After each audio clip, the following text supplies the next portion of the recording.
আমরা এখন আছি গুলিয়াখালী। এখন যাব ঝর্ণার দিকে আর কি। তো এখানে সবাই একসাথে যাচ্ছি, আরো দুইটা উইচে যাচ্ছে দুইটা।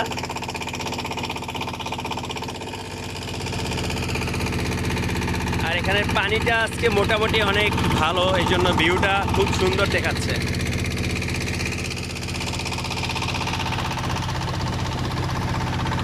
ওই যে সামনে একটা দেখতে পাচ্ছেন বোট, আর দুইটা সামনে বোট চলে গেছে আমাদের।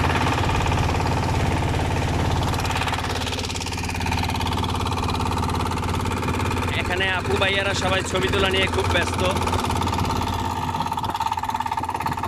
অনেকে আবার হাত ভিজাচ্ছে এই গরমের মধ্যে, অনেকে ছবি তুলছে, অনেকে গল্প করছে। খুবই আনন্দময় সময় কেটেছে আমাদের।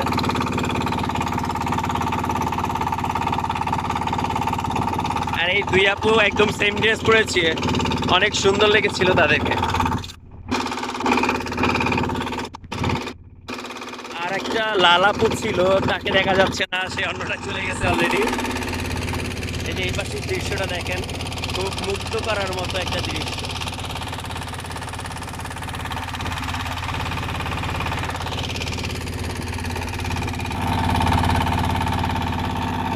আমরা যখন এসেছিলাম তখন পানির পরিমাণটা খুবই অল্প ছিল, আর এখন পানি খুবই আগের তুলনায় বেড়ে গেছে। সেক্ষেত্রে এখন আমরা খুব দ্রুত যেতে পারছি। আর তখন মনে হচ্ছিল যে আমাদের আটকে যাচ্ছে মাটিতে, সেরকম কিছু।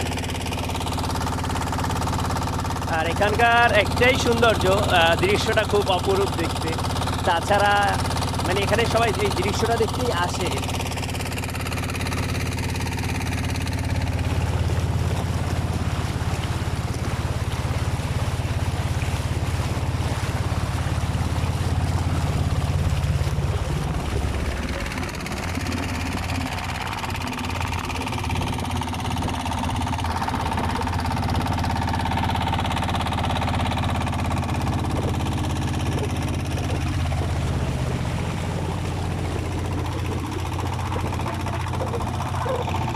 আবার অনেক বাস যাচ্ছে, সরি বোট যাচ্ছে, আর আমরা ফিরে যাচ্ছি।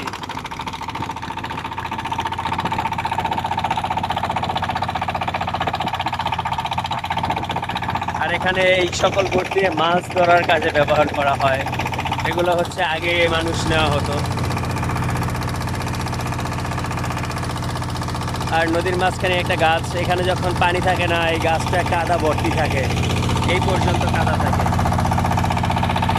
আমরা যেখান থেকে যাচ্ছি এটা একদম খুবই অল্প পরিমাণে পানি থাকে, যেটা কল্পনা করার বাহিরে। এখন এখানে নদীর মতো দেখা গেলেও সকালবেলা খুব পানি থাকে না, বলতে গেলে হাঁটুর বেশি কাদা থাকে।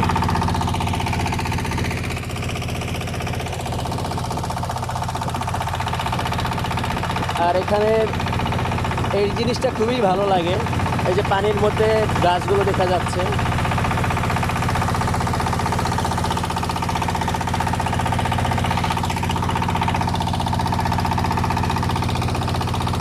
তো আপনাদের সাথে কথা বলতে বলতে আমি চলে আসলাম আমাদের ঘাটে।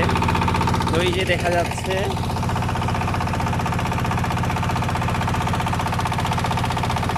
আমাদের বোট থেকে মানুষ অলরেডি নেমে গেছে, একটা আর একটা সামনে, আর ওগুলো চলে গিয়েছে মনে হয়।